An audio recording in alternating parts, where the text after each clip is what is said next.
ഇപ്പോൾ ആന വാഴത്തോട്ടത്തിലൂടെ വ്യാപകമായി സഞ്ചരിക്കുകയാണ്. എന്തായാലും അത് വലിയ അക്രമകാരിയായി വാഴകൾ പിഴുതെറിയുന്ന തരത്തിലേക്കൊന്നും പോയിട്ടില്ല. ആകെ ആ തോട്ടത്തിൽ 4 വാഴത്തൈകളാണ് ആന പറിച്ച് നശിപ്പിച്ചിട്ടുള്ളത്. ഇതാണ് ആനയുടെ ഭാഗത്തു നിന്ന് ഇതുവരെ ഉണ്ടായ ഒരു അക്രമം എന്ന് പറയുന്നത്.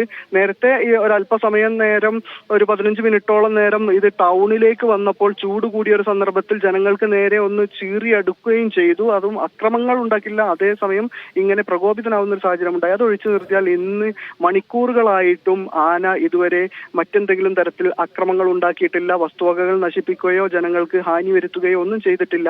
ഇപ്പോഴും ഈ വാഴത്തോട്ടത്തിലൂടെ ആന സഞ്ചരിക്കുന്നത് കൊണ്ടുണ്ടാവുന്ന സ്വാഭാവികമായ നഷ്ടം അല്ലാതെ വാഴകൾ പിഴുതെറിയുകയോ അത്തരത്തിൽ എന്തെങ്കിലും കാര്യങ്ങൾ ഇപ്പോൾ ആന ചെയ്തിട്ടില്ല. എന്തായാലും ഈ വൈകാതെ തന്നെ ആനയെ പിടികൂടാനാകും എന്നാണ് പ്രതീക്ഷിച്ചുകൊണ്ടിരിക്കുന്നത്. എല്ലാവിധ ഒരുക്കങ്ങളും പൂർത്തിയായിട്ടുണ്ട്.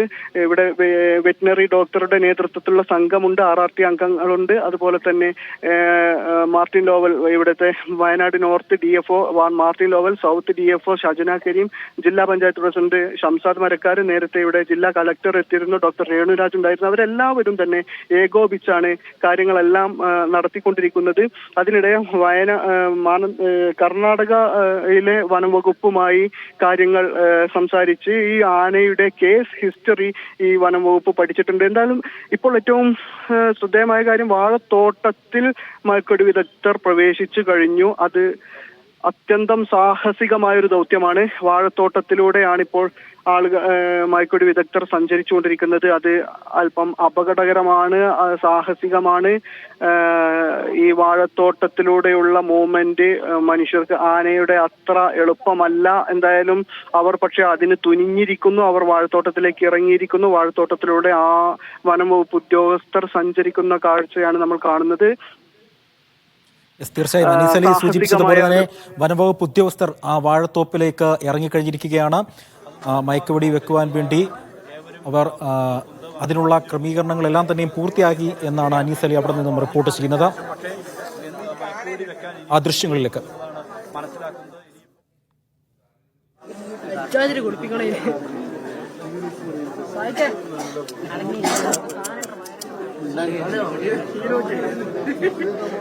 ഷോൾഡർ കൈ ഷോൾഡർ കൈ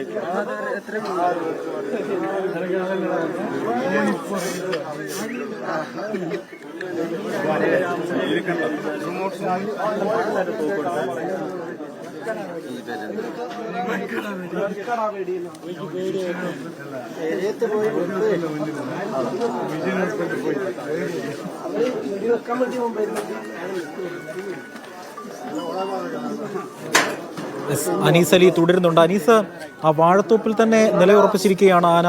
ഈ വനംവകുപ്പ് ഉദ്യോഗസ്ഥരുടെ ഭാഗത്തു നിന്ന് മയക്കുവെടി വെക്കാനുള്ള എല്ലാ ക്രമീകരണങ്ങളും പൂർത്തിയായെന്ന് അനീസ് അലി റിപ്പോർട്ട് ചെയ്യുന്നുണ്ട്. പക്ഷേ തികച്ചും ദുഷ്കരമായ ഒരു ശ്രമം തന്നെയല്ലേ ഇത്? കാരണം ഒരു ചതിപ്പ് നിലം കൂടി ആയതുകൊണ്ട് തന്നെ വനംവകുപ്പിന് എത്രത്തോളം ദുഷ്കരമാണ് ഈ മയക്കുവെടി വെക്കുന്ന പ്രവർത്തനം?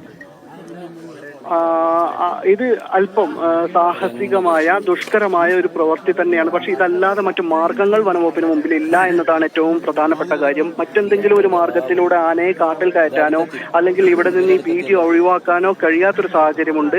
എന്തായാലും ഇപ്പോൾ മയക്കുവെടി വെക്കുക എന്നതല്ലാത്ത മറ്റൊരു മാർഗമില്ല. ഇത് ഈ വാഴത്തോട്ടത്തിൽ നിന്ന്, അല്പം ചതുപ്പ് നിറഞ്ഞ വാഴത്തോട്ടത്തിൽ നിന്ന് അത് കഴിയില്ല മയക്കുവെടി വെക്കാൻ എന്നതുകൊണ്ടായിരുന്നു അവർ അതിന് കാത്തുനിന്നത്. മണിക്കൂറുകൾ അതിനായി കാത്തുനിന്നു.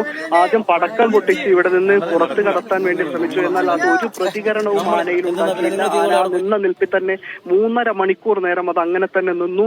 അതിനുശേഷം അത് സ്വന്തം നിലക്ക് കുങ്കിയാനകളെ എത്തിച്ചിട്ട് പുറത്തേക്ക് എത്തിക്കാനുള്ള ശ്രമങ്ങൾ നടത്തിയിരുന്നു. പക്ഷെ ആ ഭാഗത്തേക്ക് കുങ്കിയാനകളെ കൊണ്ടുവരുന്നതിന് മുമ്പ് തന്നെ, ആനയുടെ അടുത്തെത്തുന്നതിന് മുമ്പ് തന്നെ ആന സ്വന്തം നിലയിൽ അവിടെ നിന്ന് ഇറങ്ങി മാനന്തവാടി ടൗൺ ഭാഗത്തേക്ക് ഒരു പോക്കറ്റ് റോഡിലൂടെ സഞ്ചരിക്കുകയാണ് ഉണ്ടായത്. അങ്ങനെ ഒരു 15 മിനിറ്റ് നേരം, അതൊരു ഉച്ചക്ക് 1 മണിയോടെയാണ്, ഏറ്റവും അന്തരീക്ഷം ചൂടായി നിൽക്കുന്ന ഒരു സന്ദർഭത്തിലാണ്. ഈ ടാറിട്ട റോഡിന്റെ ചൂട് അതുമുണ്ട്, അന്തരീക്ഷത്തിലെ ചൂടുമുണ്ട്. അങ്ങനെ ഈ ചതുപ്പ് നിലത്തിൽ വെള്ളവും തണുപ്പും ഒക്കെയുള്ള വാഴത്തോട്ടത്തിൽ നിന്ന് മാറി ഈ ടൗണിലെ ഈ ടാറിട്ട റോഡിലേക്ക് അല്പം അത് മാറിയതോടുകൂടി ഈ 1 മണിയോടുകൂടി ഇത് അല്പം പ്രകോപിതനാവുന്ന സ്ഥിതി ഉണ്ടായിരുന്നു. ജനങ്ങൾക്ക് നേരെ ചീറിയെടുത്തിരുന്നു. ആ സന്ദർഭത്തിൽ ഇതിനെ മയക്കുവെടി വെക്കുക എന്നത് ഏറെക്കുറെ എളുപ്പമായിരുന്നു. പക്ഷെ ഒരു പ്രയാസം വന്നത്, മുന്നിൽ മുന്നിലും പിന്നിലും വലിയ തരത്തിൽ ജനക്കൂട്ടം തിങ്ങി നിറഞ്ഞത് എന്തെങ്കിലും തരത്തിലുള്ള നടപടിയെടുക്കാൻ വനം വകുപ്പിനെ പ്രയാസപ്പെടുത്തി. അതുകൊണ്ട് അതിനിടയിലാണ് ആന അവിടെ നിന്ന് പിന്തിരിഞ്ഞ് ഇങ്ങോട്ട് തന്നെ വാഴത്തോട്ടത്തിലേക്ക് തന്നെ വന്നത്. ഇപ്പോൾ വാഴത്തോട്ടത്തിൽ വീണ്ടും എത്തിയതിനു ശേഷവും 2 മണിക്കൂറോളം ആകുകയാണ് സമയം. പക്ഷെ ഈ അവിടെ നിന്നുകൊണ്ട് ഇനി മയക്കുവെടി വെക്കില്ല എന്ന് തീരുമാനിച്ചാൽ ആന എപ്പോൾ പുറത്തിറങ്ങും എന്ന് പറയാൻ കഴിയാത്ത സാഹചര്യമുണ്ട്. അതുകൊണ്ട് ആന അവിടെ നിൽക്കുകയാണെങ്കിലും അവിടെ നിന്നാണെങ്കിലും മയക്കുവെടി വെക്കണം എന്ന തീരുമാനത്തിലേക്ക് വനം വകുപ്പ് എത്തിയതിന്റെ പശ്ചാത്തലത്തിലാണ് ഇപ്പോൾ ആ വനം വകുപ്പ് ഉദ്യോഗസ്ഥർ തോട്ടത്തിൽ ഇറങ്ങി തന്നെയും പരിശോധന നടത്തിക്കൊണ്ടിരിക്കുന്നത്. ആന അവിടെ നിന്ന് സഞ്ചരിച്ച് മറ്റൊരു ദിശയിലേക്ക് തോട്ടത്തിലൂടെ തന്നെ മാറിപ്പോയിരിക്കുന്നു.